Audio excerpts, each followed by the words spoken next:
Iya, benar sekali. Baik, Pak Aswad, secara filosofis berarti memang membutuhkan peserta-peserta diklat yang bisa mempunyai kemampuan kepemimpinan, yang mempunyai visi, dan yang mampu mengaplikasikan. Karena kalau kita lihat ada karya nyata, untuk memainten kepada hal tersebut, ini misalnya kan perkuliahannya banyak semester nih. Ini diklatnya limitasi waktunya ada, kemudian beban pembelajarannya ada.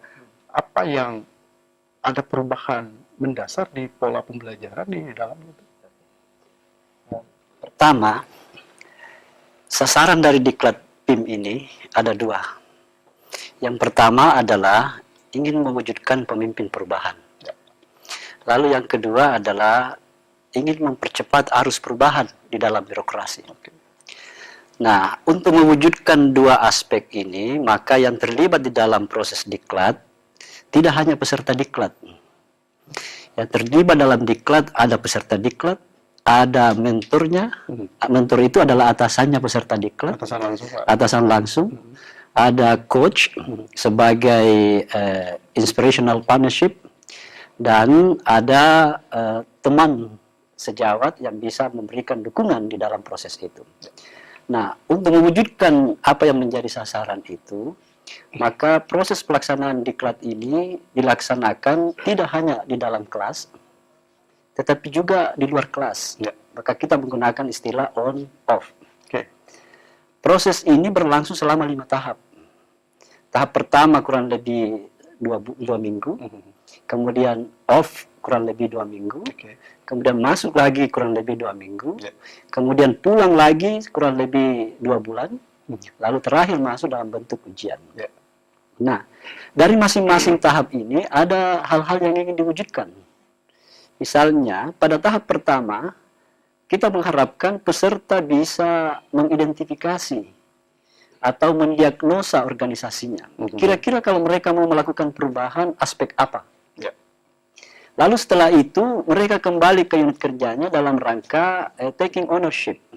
Atau kalau kita bahasakan sederhana, dia mengkampanyekan. Perubahan itu. Saya mau melakukan perubahan ini. Kalau disetujui atasannya, disetujui stakeholdersnya, maka itu akan mempermudah dia melakukan perubahan. Kalau tidak disetujui? Kalau tidak disetujui, maka dia harus mencari apa yang bisa. Nggak boleh dipaksakan, Pak? Tidak boleh dipaksakan, tidak boleh dipaksakan. Bahkan kalau terakhir tidak ada satupun yang menyetujui, apakah itu atasan maupun stakeholders, baik internal maupun eksternal, maka yang bersangkutan seharusnya tidak bisa lagi masuk ke dalam kelas. Karena dia gagal menjadi pemimpin. Berarti dia harus mempengaruhi, kemudian meyakinkan koleganya bahwa apa yang saya mau rubah ini penting bagi institusi saya. Betul. Dan disitulah sebenarnya leadership. Harus mampu merayu. Kan leadership begini, Pak. Teorinya begini. Leadership is the art of getting someone else to do something you want done because he wants to do it. Jadi leadership itu kelihatan ketika dia mampu mempengaruhi orang. Dan dia mempengaruhinya karena dia mau, bukan karena sesuatu. Nah, disitulah kelihatan apakah seseorang itu bisa menjadi pemimpin atau tidak. Itu baru tahap pertama.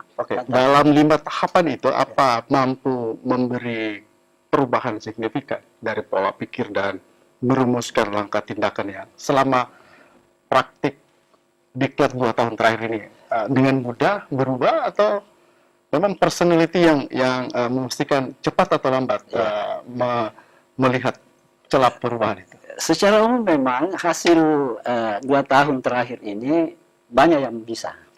Tapi tidak kita pungkiri bahwa banyak juga atau ada juga orang-orang yang tidak bisa. Makanya dalam diklat ini tidak mutlak begitu masuk diklat langsung lulus. Karena ukurannya adalah mampu nggak mempengaruhi, mampu nggak melakukan perubahan atau tidak. Dan ukuran paling realnya adalah ketika ada proyek perubahan itu. Ada inovasi yang real yang mereka buat. Bisa juga tidak lulus, Pak? Bisa, Pak. Bahkan banyak yang tidak, ada beberapa yang tidak lulus. Termasuk biar rajin masuk, kalau tidak mampu menunjukkan. Fenomena yang ada, itu salah satu perbedaan yang lama dengan yang sekarang adalah, kalau dulu ada Fabio mengatakan, kambing pun, kalau bisa pakai dasi masuk kelas tanda tangan, pasti lulus. Yang penting datang. Yang penting datang. Tapi sekarang tidak. Kalau tidak ada proyek perubahan, tidak ada real perubahan, ya tidak bisa. Dan perubahan itu tidak sembarangan, Pak. kita menggunakan istilah perubahan itu memenuhi 2 syarat. Apa itu, Pak? Pertama, harus inovatif. Ya. Jadi bukan perubahan yang sifatnya biasa-biasa. Oke. Lalu yang kedua, harus adaptif. Ya. Bukan yang teknikal. Oke, ya. Kalau tidak memenuhi syarat ini, itu juga menjadi pertanyaan. Oke. Ya. Tahan dulu situ, Pak. Saya membayangkan angkatan berikutnya ini akan susah ini, inovasi apa lagi? Udah habis.